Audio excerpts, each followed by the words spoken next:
saw that finger appear, and it circled November 3rd continuously, and it continued in a clockwise direction. And then suddenly, it changed to counterclockwise, and then these images began to appear. If you have seen this dream before, if you saw it 2 years ago, and you discredited Dana Coverstone because it said those things he saw haven't happened yet, you're right, they haven't happened yet, but it's you who misinterpreted. And then I saw a Conestoga wagon. Think Little House on the Prairie. And Kamala Harris was driving that wagon. It was led by 2 mules. And Joe Biden was not sitting with Kamala Harris. Joe Biden was riding on one of the mules on the left. Hey everyone, Zach Mason here. Welcome to my channel. On this channel we discuss biblical prophecy, the book of Revelation, and current events. And we specifically try to line up current events with biblical prophecy and see how things might be connecting. A lot of us are aware that they do seem to be lining up more and more. One of the current events that's happening is what I call the phenomena of dreams and visions. The books of Joel and Acts both tell us that in the last days, God will pour out his Spirit, and everyone from young to old will have dreams and visions. Now, in Scripture, every time a dream or a vision was given, it was given in order to warn and teach. And so, in theory, that's what all of the dreams and visions of the prophecy in Joel and Acts would be about as well. God would be giving us dreams and visions to warn us as his people of things to come. Now, there has been a surge in this across the United States and the Western world, and really the Muslim world as well. I've dedicated a lot of time on this channel to discussing them. And I can tell you that I've looked at thousands of dreams personally that average everyday Christians have been having, and they're all seeing a different piece to the puzzle, so to speak. When you put them all together, they all match each other, and they are painting a cohesive picture that I think we can understand. I've talked a lot about on this channel. But I have specifically dedicated a good amount of time to interpreting the dreams of a pastor named Dana Coverstone. If you don't know who Dana Coverstone is, he is a small church pastor in Kentucky who began having what seemed to be very prophetic dreams about coming events starting about 2 years ago. And the reason I spend a good bit of time on his dreams more than others is because, one, they've gotten so much attention and so many people follow his dreams more than any other. Two, they're very interesting symbolically and seem to have a lot of detail to teach us about things and very specific warnings. And they also, if from God, have messages from Christ to us, which I think we need to pay attention to. So the main question has always been, are Dana Coverstone's dreams from God or not? And I have come to the conclusion that they are. I personally believe they are. I'm including a link in the description of this video to another video where I explain all the reasons why I believe Dana Coverstone's dreams are from God. And if they are, we obviously should be paying attention to them. So I have a treat for you guys today. We're going to do an interpretation of his November dream. This was a very important dream. It's one of the early ones. A lot of detail, and this is one of the most political dreams. And there's, on the surface, some of it seems pretty easy to understand. And you may have watched it, oh, I understand mostly what that's about. I don't know exactly how it's playing out. You may be seeing things or here that line up, but I have, I think, every answer you need today to understand every detail of that dream. And I'll explain as we go how God specifically led me on a path to understand one of the more cryptic parts of it, including the moment when we see Hillary Clinton interacting with Trump. So, but first, let's hear from Pastor Coverstone himself as to his motivations for putting these dreams on YouTube. Hey, this is Pastor Dana Coverstone, Liver Ministries, Brooksville, Kentucky. And I want to share just a few more dreams that I've had. I had a dream last Monday night. I sent it off to a friend who had actually looked at the very first ones I had. He works with dream interpretation. And I appreciate his insight. So I waited on this first one just because there were some things in it that were concerning to me. And then I've had a dream Friday and I had a dream last night.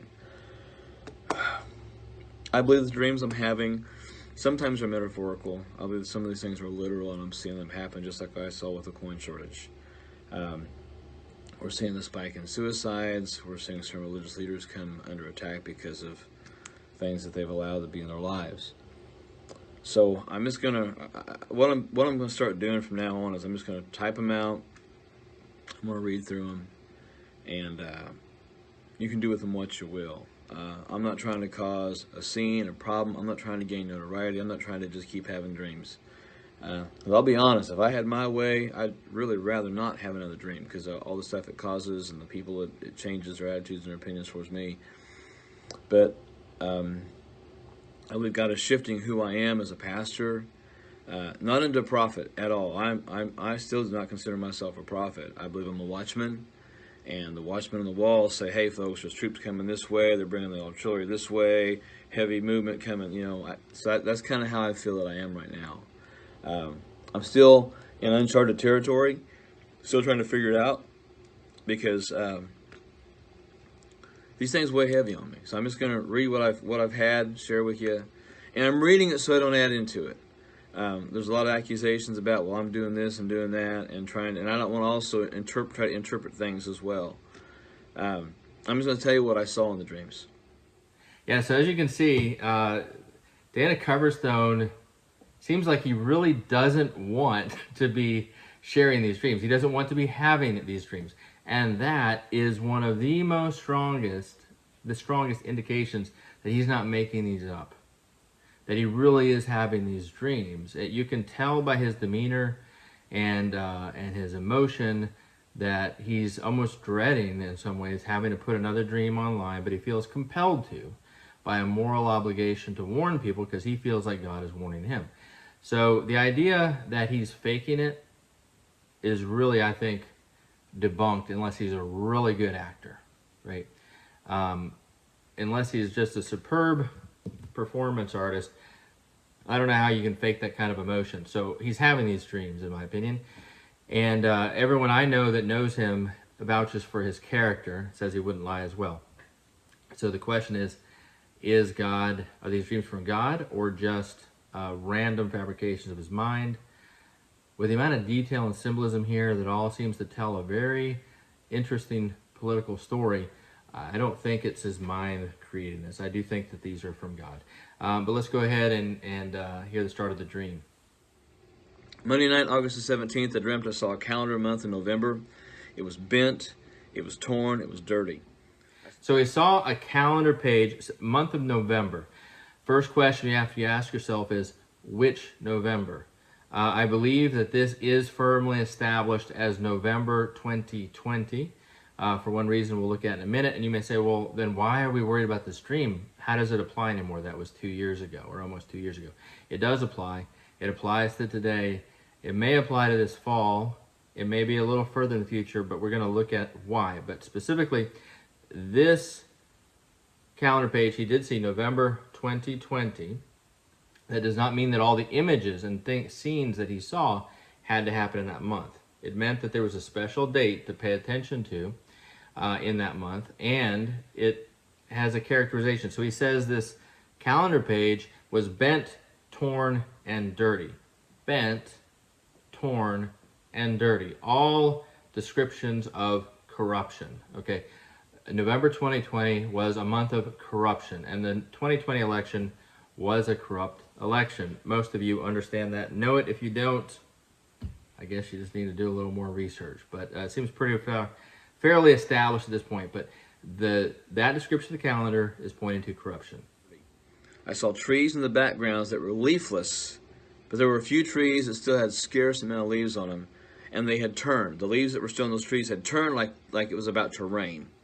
Now that's very interesting that he saw trees in the background. He says they were leafless, but a few trees still had some scarce leaves on them, but those leaves were turned up like they were ready for a storm. Now, this is the first time in any of his calendar dreams he's talked about trees. He's talked about the sky a lot. Now, in my book, another book that I wrote called The Gospel According to Nature, I talk a lot about trees, how they're used symbolically in the Bible, and what God meant for them to represent for us in teaching spiritual lessons. And when God created trees, he created them to represent believers rooted in the kingdom of God. Coverstone had another dream where, after this one, where he was shown a forest or a tree that was seemed to be going into revival. It was going through spring and having all these leaves and getting full, and then the leaves fell off again. So leaves in my book, The Gospel According to Nature, I explain represent the visible sign of maturity for a tree, right? And how it's doing. So leaves are, they do a lot of things. Not only do they allow it to do photosynthesis, etc., but they show the tree's maturity, how full it is, how healthy it is, etc. And they come and go with its age every year. So leafless trees are believers rooted in the kingdom that are not showing spiritual maturity. And in the other dream Coverstone had about the leafless trees, it was definitely a condemnation of the church at large in the United States. God was not happy that these trees were not producing fruit and that they did not have leaves. Yet some of the leaves, some of the trees did have a few scarce leaves. So there were some believers showing spiritual maturity in spite of their environment, but their leaves were turned up as if they're ready for a storm. And Coverstone has seen references to this coming storm in many of his dreams, but he's not alone. There are tens of thousands, I would say, honestly, if I had to extrapolate, I'd say millions of Christians in this country have probably had a dream about a coming storm. I know multiple people I'm connected to, including my own family members and myself, have had dreams about a coming storm. So that is not new. So basically what this means is these believers that are showing some maturity are getting ready for a storm. They're aware enough, they're spiritually mature enough, in tune with the Spirit enough that they're aware a storm is coming. I believe that this description of the forest applies to 2020 because I do believe that many more trees are coming to life recently and growing their leaves back. But at that time, there were fewer believers that were tuned in and ready. The sky was a dull gray with extreme cloud cover. I hardly ever see sunny skies in these dreams. That's one thing I know for sure. It says the sky was dull gray with extreme cloud cover again. It is portending a coming storm. The storm is not here yet. Saw that finger appear, and it circled November 3rd continuously, and it continued in a clockwise direction. And then suddenly, it changed to counterclockwise, and then these images began to appear. I saw. So on the calendar, the finger circled November 3rd clockwise, and I don't know how you're saying. I don't know how you're seeing this, but which way it is on your side. But he says it circled continuously clockwise, not just 3 times, but continually clockwise until a sudden reversal of the finger to counterclockwise, and that is when he started seeing these images that he's about to describe. So, if you have seen this dream before, if you saw it 2 years ago, and you discredited Dana Coverstone because it said those things he saw haven't happened yet, you're right, they haven't happened yet, but it's you who misinterpreted, okay? Because the date that's being circled is November 3rd. That was the election of November 2020, the 2020 election. That was that date. And the results of that day, as politically accepted in the United States, are still going. Okay, they're still going a certain way. Not just for a certain number of months, not for any specified number of years, just continually, he said. And the images did not begin to appear until there was a sudden change in direction of the finger, an unwinding, a sudden unwinding of what was being wound up, right? So that date, November 3rd, does connect this dream, that calendar page, bent, torn, and dirty, firmly to November 2020. But the results of November 3rd are continuing, and they're still continuing. Joe Biden is in the White House. Nothing has changed. While some things have been exposed about voter fraud, etc., we have not seen a sudden reversal of momentum yet. At some point, this is telling us we will. there will be a sudden reversal, unwinding of momentum. And when that happens, when you see that sudden reversal, that is when we will begin to see these images unfold. I saw cities on fire, which was nothing new. I saw headlines that read, Trump victory challenged everywhere. And it was on digital marquees like in New York, Times Square, places like that. He saw cities on fire and a headline that read, Trump victory challenged everywhere. That's a very curious headline, and let's talk about that because we want to kind of get, when is this? When is this going to happen? When is the finger going to reverse? And there's two main possibilities. It could be this November, after the 2022 midterm elections. It could be the November 2024 elections that we're talking about, because Trump obviously is going to run for president again. And the fact that this headline says Trump victory challenged everywhere tends to make us think that this is going to begin to happen in 2024. However, it could be that it is 2022, because the candidates that have Trump's nominated, Trump endorsed candidates have dominated the GOP primaries. And there's been even talk about them voting in the House of Representatives to make Trump Speaker of the House. Why would they do that? And he doesn't have to be elected legally to become Speaker of the House. That's been established.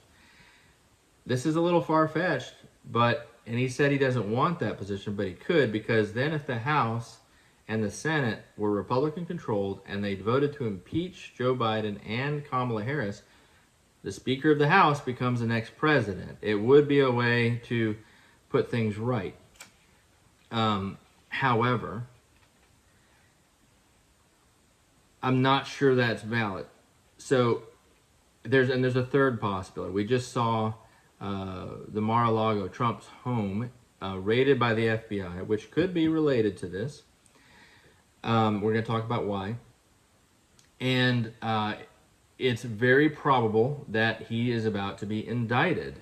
And so this Trump victory challenged everywhere could be referring to his candidates winning in the midterms. That would explain being challenged everywhere. It could be related to multiple indictments in New York and Florida, wherever, and federal indictments being thrown out of courts for being baseless. That could be what it means of Trump victory challenge everywhere, or it could be the 2024 election itself. So we'll have to wait and see exactly which one it is. But how will you know? When you see the sudden reversal, when you see the sudden unwinding, I think we'll know then. We're about to see these images unfold. There were protesters in the streets who were weary and asleep, and they appeared dirty and dingy, like they had not slept or showered in weeks. And this bell rang, and suddenly these people come to life. They woke up and they started salivating like a dog, like Pavlov's dog situation, big buckets of saliva, and it seemed to stain their shirts. All right, he saw protesters in the street, weary and asleep. They were dirty, dingy, and had not slept or showered in weeks. All right. So these protesters, these are, for lack of a better collective term, I'm going to call them Antifa types. They're tired, they're dirty. So this is corrupt. They haven't showered, they're dirty. All these represent the corruption, the dirtiness, but also exhausted because they've been working in protesting for weeks, it feels like, without rest. And then a bell rings. Okay, a bell rings, and he says they begin salivating like Pavlov's dog. Now, if you don't know who Pavlov was, he was a famous psychologist who did an experiment with his dog where he began ringing a bell before he would give his dog food every day. And so the dog got used to hearing the bell and getting food, hearing the bell, getting food. And then one day, Pavlov started ringing the bell, but he didn't give the food. And he noticed that his dog had been trained to begin salivating for food with the signal of the bell. So it became anyways, you understand, this is the idea of Pavlov's dog about the dog began salivating even though he didn't get the food. And Coverstone is relating this to how these people are acting. They hear a bell and they begin salivating, okay? And the saliva even drops down on their shirts. So this tells us several things. One, it tells us the bell ringing tells us these protesters, these Antifa types, have an owner. That they're not the independent, random, grassroots forces that one would think. No, they're being paid, especially the instigators, like the main leaders of it. They're being paid to do this, and they're under orders, and they're attacking what they're told to attack, and they're refraining from attacking what they're told to leave alone. They have an owner, and the bell is their signal to begin fighting again. This is why they're exhausted. Their owner's already been working them to death, trying to stop the apparent Trump victory, whichever form that takes. And they're salivating, and it also implies that they're animals. Okay, these are just people acting like animals. They're not. There's no civilization to them at all. Let's watch the next part here. And I saw people screaming and getting violent over the election results, to the point that people were firing weapons just randomly into the air, into the sky. People were angry and people were mad. Okay, it says they got violent over the election results. That I don't know if that is Coverstone's own interpretation, where he, because he does that every now and then, where he slips in his own interpretation of something without realizing it. And in this case, he may have done that. He may have just said they were getting violent over the election results because he saw November 3rd circled, and the headline Trump victory challenge everywhere. So he may have just assumed that was what they were angry about, or he may have actually had an understanding from the Holy Spirit that they were specifically violent over election results. You know, we usually in a dream like this, you'll have that impression or not. I don't know in his case which it was. He wasn't clear. So I'm going to leave a question mark about it. I say probably election results, but maybe not. Okay. It still could have been the court thing. Now, the firing guns in the sky, that's just symbolically interesting that God has them doing that specific action. They do other things too. But the sky is a symbol for God the Father. So they're fighting God himself through this, because obviously, the forces of this world don't want someone like Trump in power. Now, and I want to put a pause here. Trump's not the Messiah. Jesus Christ is the Messiah. Trump's not going to save the country, as we're going to see. But God does install leaders that a nation deserves. And a lot of times, those leaders even have prophetic names. For example, Biden, you could take that as biding our time, but Hebrew, Badan, would be in judgment, or under the judge, right? In the judge. So, and Obama means crooked lightning, etc. Trump means to trump something, right? And that was even what happened with Hillary Clinton in 2016. They were the world system was certain. The global elites were certain that Hillary was going to win. That was their plan. But then Trump trumped them. And really, God trumped them with Trump. It gave us a 4-year respite from their plans. Again, he is not a saint. It's not what I'm saying. But he is not someone the global elites want in power. And so God empowering him or putting him in power stalls them, thwarts their plan. It is a trumping of their plans. And in a way, this is what the protesters are doing. They don't belong to God, and they're shooting at God himself. So now let's watch the next part. Sorry. I saw a person with a sign, and it said, "The obvious winner is not so obvious," like a placard, like, you know, the world's about to end, God is coming, you know, get ready to, you know, whatever, one of those signs. And it said, "The obvious winner is not so obvious." And he held his head in shame. But the crowd was in a frenzy of hatred.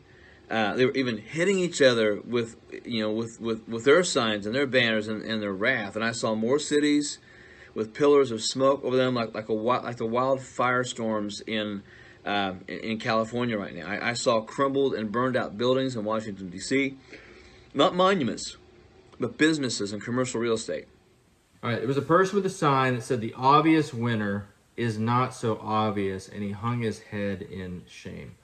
The crowd was hitting each other with their signs. This shows that it's not really all just gray people on one side and bad people on the other, because the crowd's hitting each other with their signs or fighting each other. It's an indication of the beginning of a civil war of extreme tension.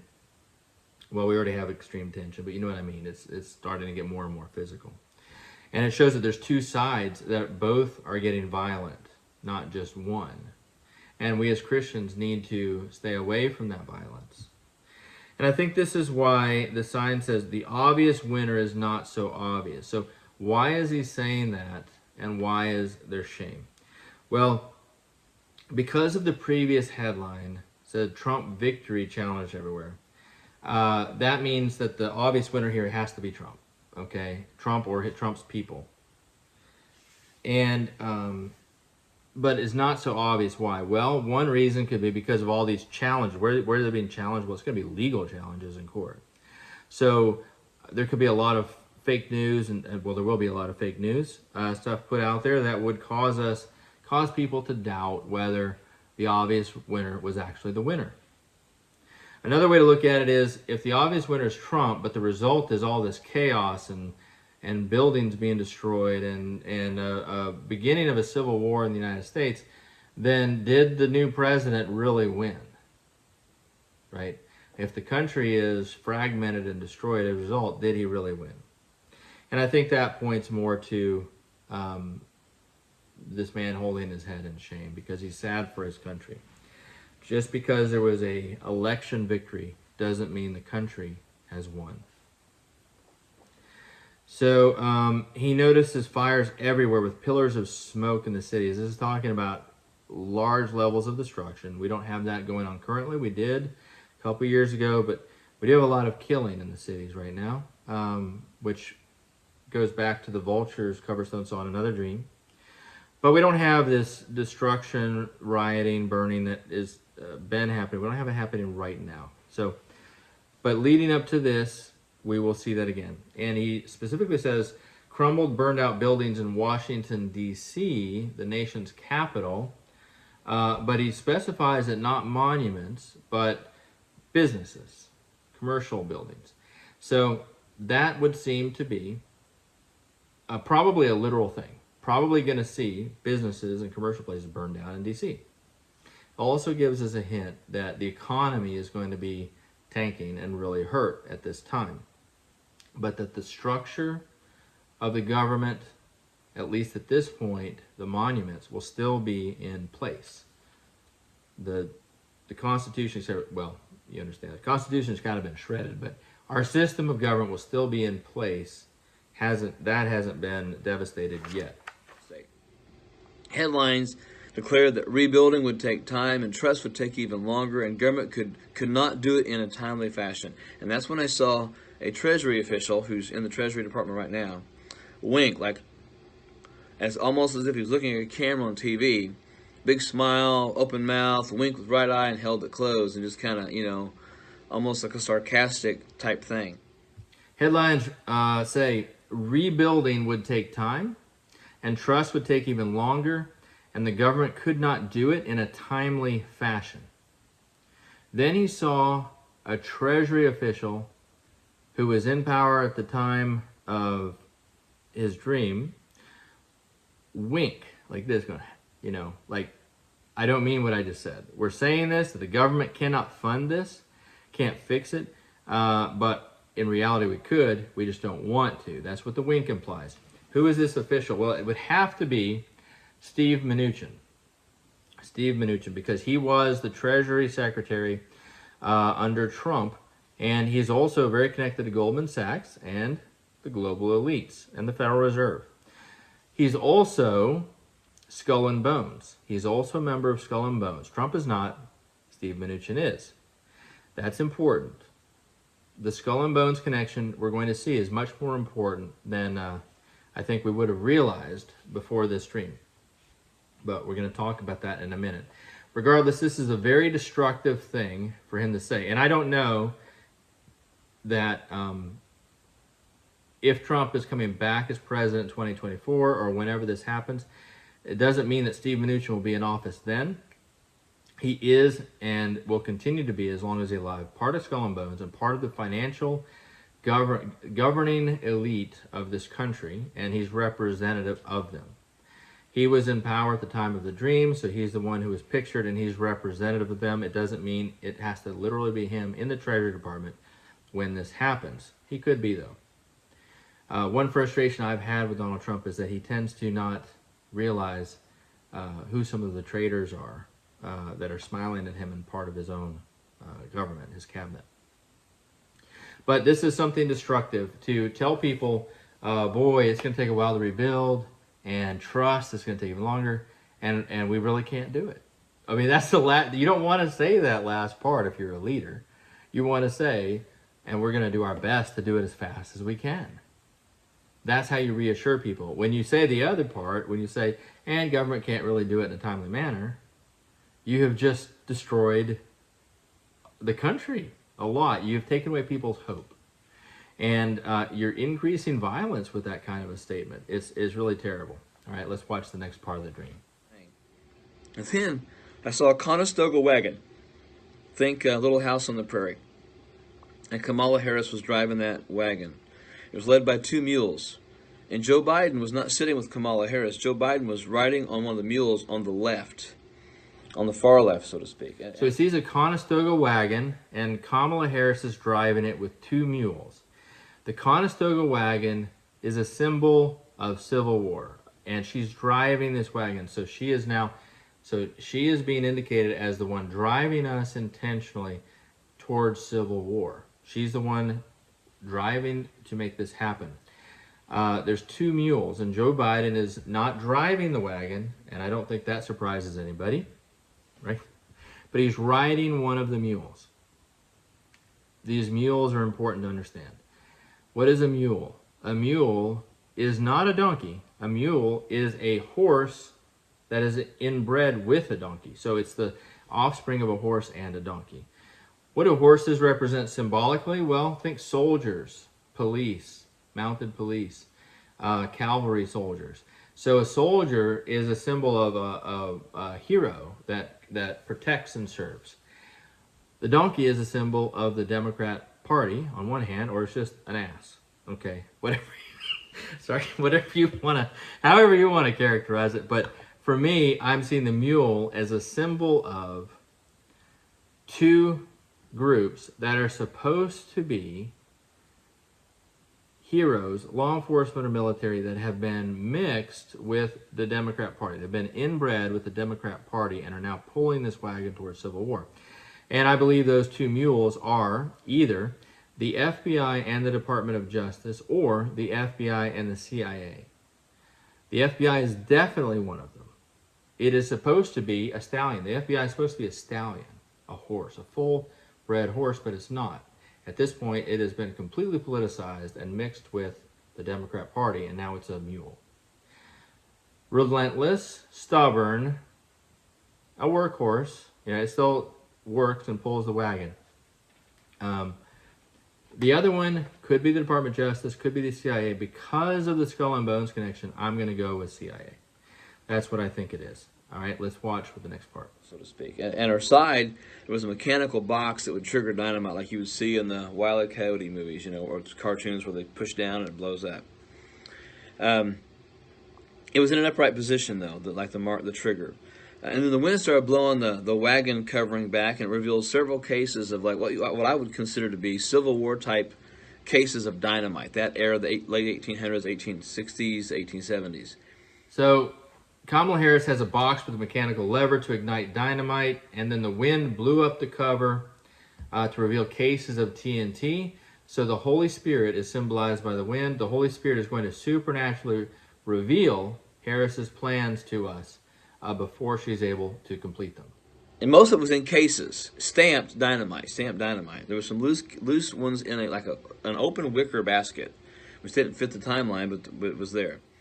Now he saw some loose TNT in an open wicker basket, and he makes a comment that the Conestoga wagon and the TNT all looks like it's from the Civil War period, 1860s, 1870s, but he says the wicker basket didn't fit the timeline, and it was very curious to him. Well, in the Bible, in the Old Testament, we see, I believe it's in Zechariah, we see a prophecy, a vision where Zechariah saw a wicker basket being carried through the air to the land of Shinar, to Babylon. And in it was a woman that was put down in the basket and covered with a lid. And he said, where is that basket going? Where is that woman? And the Spirit explained to him that the woman was wickedness, a spirit of wickedness being taken to the land of Shinar. And that would be for the end times. So other dreams and visions have indicated to us that America is the new Babylon. That a lot of the people who are, I'm starting to call a lot of people who reject America, reject God, won't fly the American flag, instead they're flying a pride flag. I'm calling them Babylonians because they're really a different people. They're a different people. And so wickedness has been brought to the land of Babylon, and we see this wicker basket in a wagon being driven by a wicked woman. And I think that wicker basket is connecting this to Zechariah for us. Not as like a full fulfillment of the whole prophecy, but just as a tie-in. Okay, just as a tie-in, one small fulfillment of that woman in the wicker basket. There. And Harris began to whip the mules and with the whip, and she was hitting Joe Biden as well. But Biden had no idea he was being whipped. He was not aware of what was happening. And the mules started moving and picking up speed. They were headed towards a target. So Harris is whipping the mule. She is intent on reaching a goal, and she's whipping Biden. She's hurting Biden in the process. She doesn't really care about him. He doesn't really realize what's happening to him. This means that she's putting stories out. She's leaking things to the media. She is driving us to civil war, and those stories are hurting Joe Biden, and she doesn't care. She is headed for a target. What is that target? And this is where I saw Hillary Clinton was standing behind President Trump. President Trump was on his knees. And she was wearing like a Wilma Flintstone dress. There were patches where it had not been finished yet. It wasn't seamed up. It wasn't sealed up. The collar wasn't on. There were like little strings just hanging all over the place. It was almost, it wasn't finished. It wasn't actually ready to be worn, I guess, for prime time or what she was doing. It was very ugly, and she had this gaudy ring on her index finger. It looked like it had blood on it. She had the skeleton key hanging from her neck, and it was dangling. And she had Donald Trump he was on his knees, and she had a Roman gladius knife to the left side. It was the left side of his throat, holding his head back like that. And the skeleton key was dangling in front of his face, and the skeleton key looked like it had blood and black mold all over it. And where it had leaned down, where it was banging against the front of her shirt, it looked like it left like a Nazi symbol. The stormtroopers, the Nazi SS had almost like the lightning signal, the lightning strike, the double pane of lightning. That's what it looked like on the front of her shirt. I'm not saying she's a Nazi. I'm just saying that symbol was on her shirt, and it was like just tainted, stained, black, red, ugly, gaudy. Okay, she sees Hillary Clinton standing behind Donald Trump on his knees. She has a Roman gladius knife to his throat. He goes in depth in describing her dress. It struck him. She was wearing like a cave woman dress. Wilma Flintstone's how I described it, but he said it's not finished. It's like didn't have a collar, threads hanging off, etc. That's a very curious detail. She had a gaudy ring with blood on it, and a skeleton key dangling around her neck. And the skeleton key, he said, had like blood and black mold on it.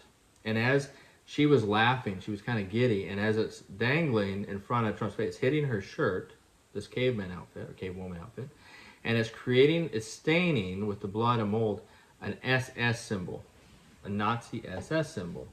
This is one of the most cryptic parts of this dream. Why the cave woman outfit? What's up with the knife? Hillary Clinton with an SS symbol. What's with the skeleton key, etc. Well, I've been wondering about that for several years. I've been studying, thinking, praying about it. I've talked to friends about it. We were trying to think, well, is the SS maybe symbols? Maybe it's symbols for company. Like there was 2 companies that started with an S that were involved possibly in the election fraud, and so even looked at that. Maybe their logos is what this is indicating. But recently, God took me down a path, and I'll tell you how it started. But He gave me the answer. I have the app. I know exactly what this is now, and there's no doubt. A friend of mine sent me a documentary to watch talking about Prescott Bush, well, specifically talking about how the first President Bush, George H.W. Bush, was most likely the point man working for the CIA. He never officially worked for the CIA until he became director of the CIA, by the way. But the documentary made a very strong case that George H.W. Bush was actually the CIA point man that ran the John F. Kennedy assassination.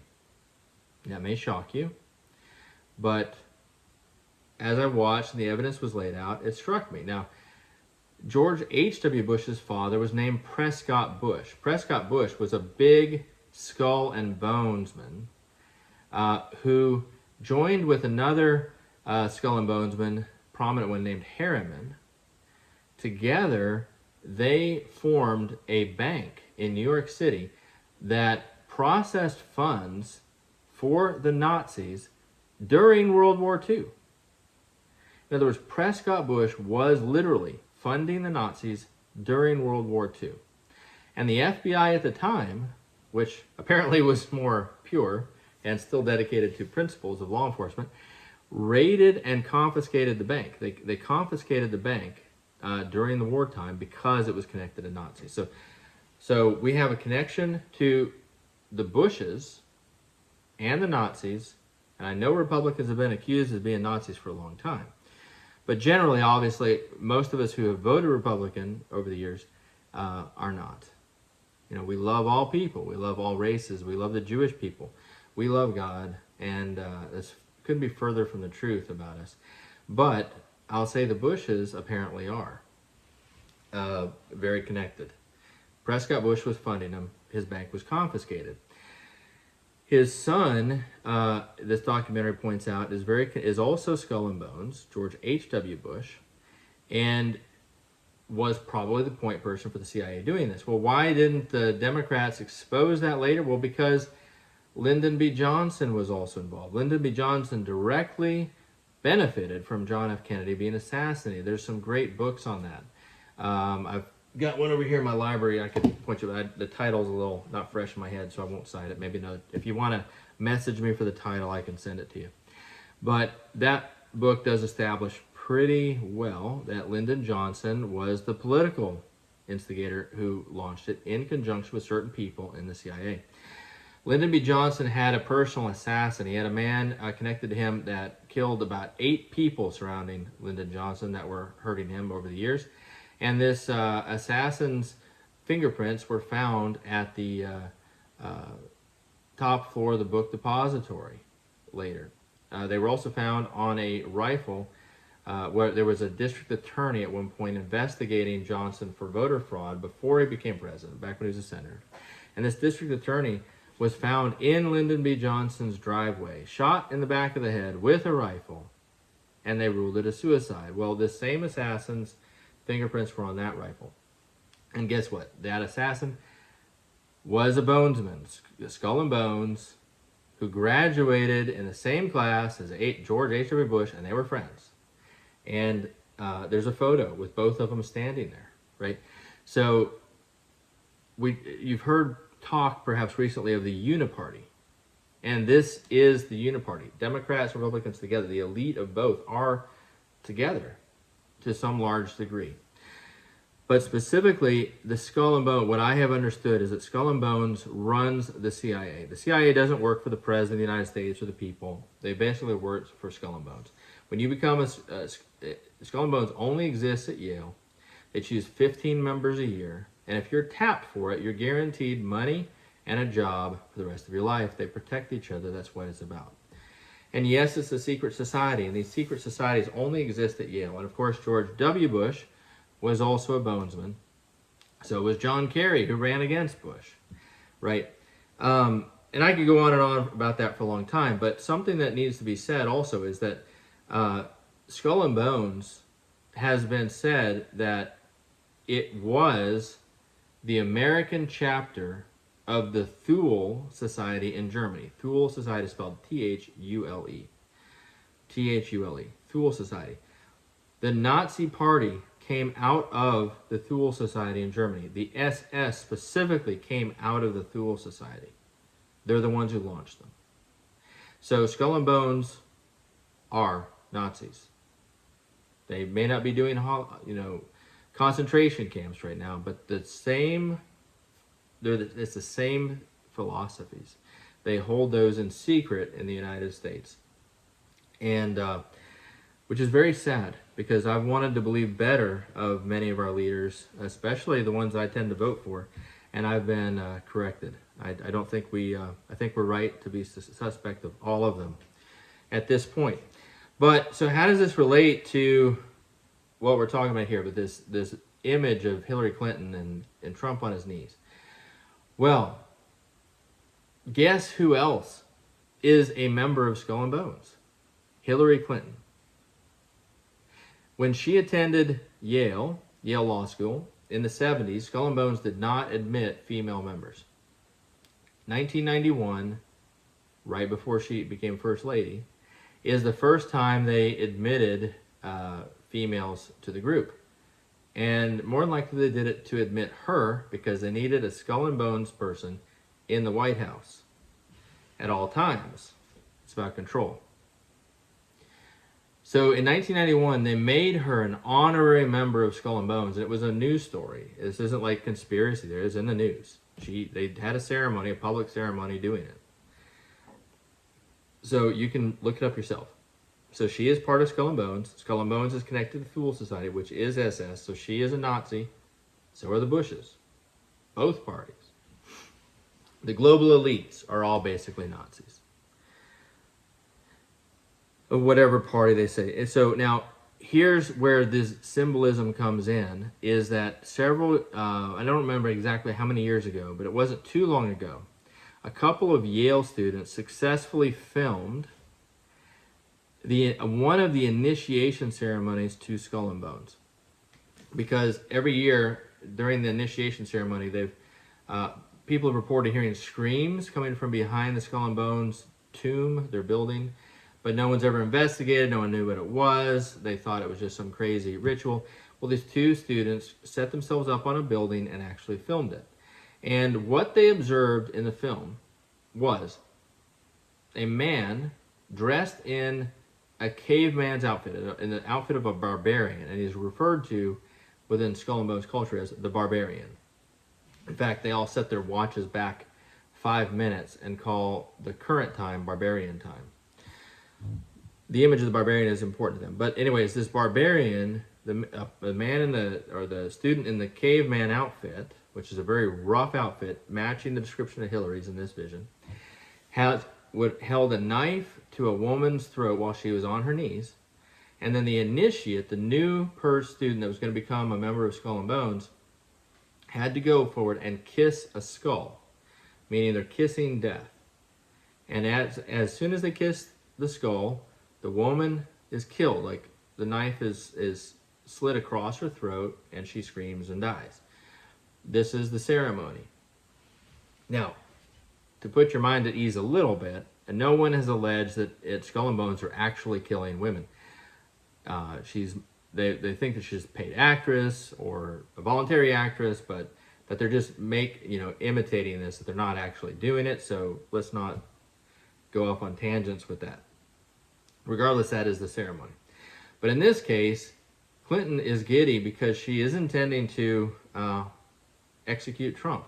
He is the woman on her knees at this point in this vision. In other words, he is the sacrifice. Okay? Clinton is the existing Bones member, and so that makes Kamala Harris who's driving the Civil War wagon, the initiate. She is the one that is supposed to come forward and kiss the skull. She's supposed to kiss death. So what this tells me is that Kamala Harris, this is her initiation into Skull and Bones.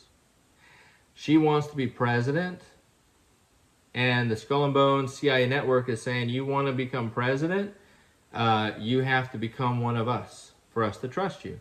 And here's what you're going to have to do, apparently, is what they're telling her. What you're going to have to do, so we trust you and give you that office, is you're going to have to take out Trump for us. Okay?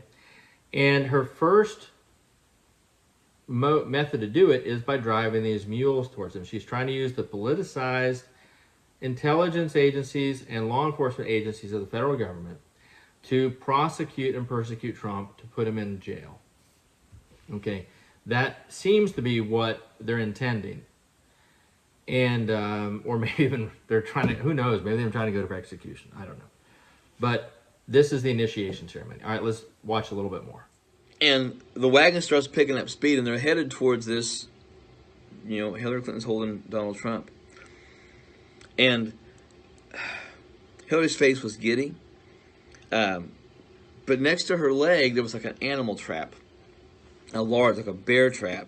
We mentioned Hillary was giddy, but there's a bear trap next to her leg. The bear is the symbol for Russia. So the bear trap next to Hillary is the Russia collusion trap that she set for Donald Trump. And suddenly Trump grabs the key and he pulls it down like this. Well, he grabbed it with his left hand. When she came down, he brought his right hand up and hit her in the face, in the chin. When she did that, she dropped the knife and she stepped back. And the president began to run off quickly. Well, then she steps into the trap. And she's trying to get out, and she's trying to pick up the knife, and she can't lean over, she can't get the trap, she can't get the knife. Trump yanks on the key. So the key represents Hillary's access to control the network, the structure, the building, the door. It's her gateway to the network of Skull and Bones, CIA, intelligence agencies, etc. And skeleton key gives you access to everything. So it's her power over the network. He yanks on the network and pops her in the face, meaning he damages her image, her image before the public. So he is somehow able to yank on her network in a way that exposes her for who she really is, hurts her image in the public eye. As he does this, Trump gets away. He escapes from the trap they've laid. She loses the knife. She loses her ability to hurt him. And she steps into her own trap, and it closes around her leg, and she can no longer get her knife. She can't get back to a position where she can hurt Trump anymore. Instead, she's trapped in her own trap, the Russia collusion trap she set for him. In essence, the Durham investigation is already like that. It's getting set up for that, even if she hasn't fully stepped into it yet. But we'll find out more about that. And as the president runs, he's running towards the beast, which is the car he is usually in. I hear 3 gunshots, and they're handgun shots. This is not a shotgun or a rifle. This is a handgun shot. I hear 3 shots fired. And out of nowhere, I see 3 different, and it happens like there's one shot, then another, then another. But as Trump is running to the beast, a Secret Service agent jumps in front and gets one of the bullets, and then rolls to the ground. Trump keeps running. The second shot's fired. Another Secret Service agent jumps in front of Trump and takes the shot and hits the ground. And then the third Secret Service agent jumps in front of the third bullet that comes at him. And then he gets into the beast. And at that moment, what I saw was the Secret Service agents were around the beast, but instead of normal, modern, traditional AR-15s or guns, they had muskets. But the other thing I noticed in the dream, that none of them were wearing glasses. Most Secret Service agents that I've always seen have always had sunglasses. And I noticed in the dream, they're all standing around the car looking out with the muskets like this. Nobody has it like this. They've got the muskets up, and they're watching, and they're looking around. They're surrounding the car, looking out from the car. The car is moving slowly, and they're moving with the car. So Trump gets away, and what do we hear? He says he heard 3 separate handgun shots. He specified handgun. I don't know if I could distinguish between the types of guns in a dream like that being fired, but he was able to. He felt for sure they were handguns. And he sees Secret Service agents dodging, jumping in the way, not dodging the bullets, jumping in the way to block the bullet from Trump to save him, one after the other. That would seem to be 3 separate events. So why is this happening? Well, the mules being driven by Harris were designed to put Trump away legally. They want to put him in jail, in prison. We see this with Mar-a-Lago in the coming indictments. But when he gets away from that, apparently they're only left with, we got to kill him. That's the only thing they have left. And handguns are a very hasty, unplanned form of assassination. Normally, if you're talking about a political assassination, you would do something much more sophisticated, from a sniper rifle to whatever, but you put a lot of plan in it. So handguns going up, and the Secret Service is intercepting the bullets. Seems like these are hastily tried plans because they're desperate. And all 3 of them fail. He escapes them. Other people have dreamt the same. Many other people have seen Trump being shot at and escaping, or being wounded but not being killed. Okay. He says specifically the Secret Service agents surround the limousine, and just ignore that he calls it the Beast. That's not referring to the Beast of the Book of Revelation. That's the actual nickname for the presidential limo, because it's so heavy and strong. But he sees the Secret Service agents with muskets and no sunglasses. The muskets you can connect to the Civil War, to Revolutionary War. So basically, it's just, again, pointing to that situation, that this is building into a clear Civil War. But no sunglasses. So sunglasses hide your eyes. Your eyes are your windows to the soul. So Secret Service agents have sunglasses to keep you from knowing what they're looking at, right? That's exactly why they have them.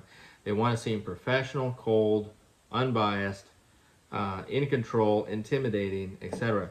These Secret Service agents have lost that. They're personally invested. You can see their souls, the eyes, as they're trying to protect Trump. They're looking everywhere. Shows they're nervous, they're frenetic, they're not in control. And so this is an unprofessional, out of control situation where everybody's just frantically doing the best they can. Hillary tried to pull her leg away, she couldn't, and finally the wagon struck her. There was just a huge explosion. And in the explosion, it threw the carcasses of the mules up on top of the building rubble. And the smoke was coming off them like they'd been grilled or something. Biden was laying face down in the middle of the street, and he had wheel tracks over the back of him. And there was a vulture sitting on his head. And I'm not trying to make fun. I'm not trying to disrespect anyone in political leadership at this moment. Those that know me know how I feel about certain people in leadership, but I still pray for these people. The wagon struck Hillary Clinton, and there was a huge explosion. The mules were killed, roasted, and thrown on top of building rubble. Biden was laying face down, and wheel tracks were over the back of him. All right. So this doesn't really say what happens to Hillary. Doesn't say she dies, but clearly she's harmed, or at least her political abilities are harmed. The mules specifically are killed and roasted. This doesn't mean FBI agents or CIA agents are going to be killed. What it means is that the organizations are killed, that they are roasted, they're done, okay? And they are cast in this meeting of Harris's plots meet Hillary's plots, and there's an explosion of exposure of the corruption. And this completely destroys the credibility and power of the FBI, the Department of Justice, and the CIA, etc. And their carcasses are just seen steaming on top of the other buildings destroyed in D.C., right?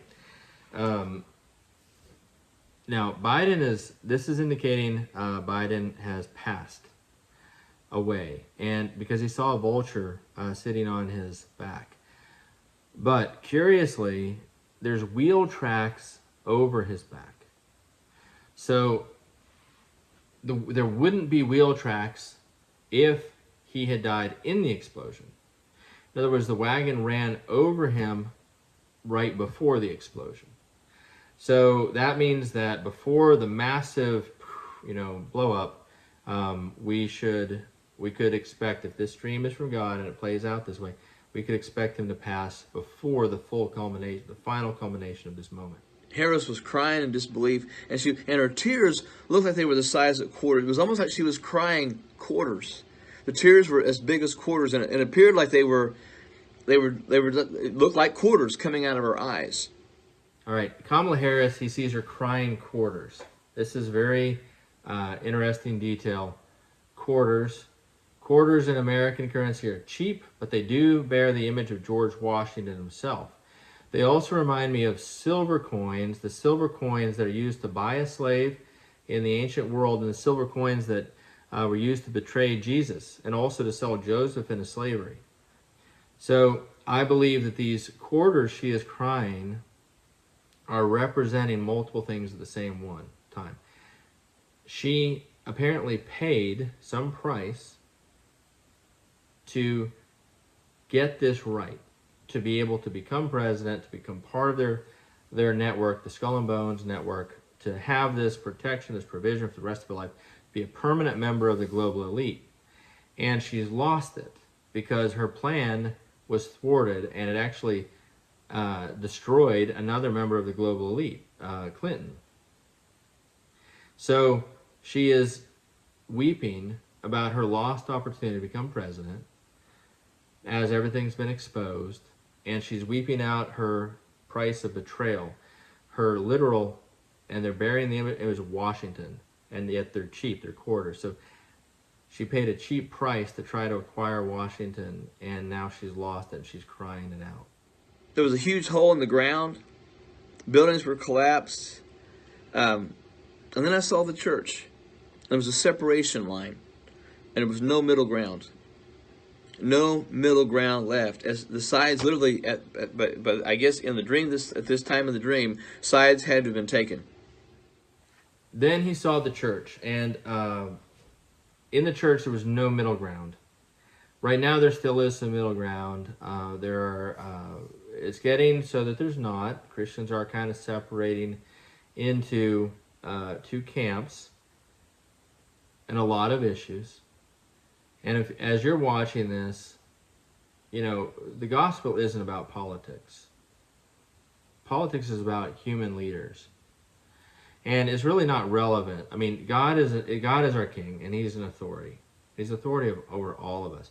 But God does have a will. And I'll just give you one example of this. Abortion. God is pro-life.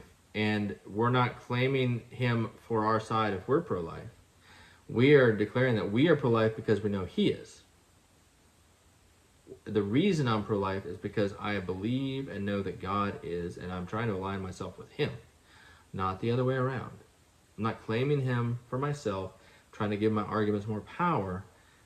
I am saying that my beliefs are based on what I understand God feels and wants. And that's what every Christian should be seeking to do. So, and I do know a lot of Christians are becoming more and more obedient. So when there's no middle ground, that means that there's going to be two distinct groups of Christians, with this set having this set of beliefs and this set having that set of beliefs, and there's nobody in between, and both are going to be firmly set, and only one side will be aligned with God. Now, in theory, it could be that neither side is aligned with God. I just don't think that'll be the case. There's fire on the altars in the churches around the nation, and the fire moved on the heads of people who had been praying. And above the heads of many people in the church, I saw an actual question mark symbol above their head, and they appeared confused by what they were seeing in the world in the church. And I heard a voice say, "Those who refuse to get ready will be wanting in the end. So brace yourself and tell others that I have warned them to brace themselves, for they are about to see even more shocking things." I'm thinking of Habakkuk there, a passage that I have preached from in the last several weeks. He sees fires on the altars, which is where God's presence is, the Holy Spirit. Then this fire moves to the heads of the people praying. And this again confirms what I was saying, that one group is connected to God and aligned with him, and thus the fire moves to their heads and sets their spirit on fire. baptizes them with the Holy Spirit. They become filled with his power and his presence. Other believers or other attendees of the church have question marks over their head. Question marks mean they're confused. They don't understand. So the voice said, those who refuse to get ready will be wanting in the end. I know most of you who are watching this are getting ready, and you're to be commended. But those with question marks that he saw didn't get ready. They weren't ready. They were caught off guard by everything. What in the world's happening? Why is the country falling apart? They were refusing to listen before, and now they're forced to face what's happening. So he said, so brace yourselves and tell others to brace themselves, for they are about to see even more shocking things. A repeat, just like he does. Those who refuse to get ready will be wanting in the end. So brace yourselves, get ready, and tell others that I have warned them to brace themselves, for they are about to see even more shocking things. And this video has been long enough. So in this video, the November dream, he describes 2 more dreams he had about November that came right after this. I'm going to do those in a second video because there's some important things to understand there. But I hope this interpretation has helped you. And I would urge you to send it, especially to anybody who has watched the Coverstone dreams before and dismissed them because some of the events hadn't happened yet. I think we have a much better understanding of why not. We're waiting for that finger to suddenly reverse. Let's keep watching and waiting, but be braced. Get ready. Jesus said those who refuse to get ready will be wanting in the end. Therefore, if you get ready, you won't be wanting, and he will be with you. My prayer is that God will be with you. He'll give you his peace, his power, his presence, and you'll feel him close to you. And be encouraged. Seek him with all your heart, mind, soul, and strength, and we will talk to you soon.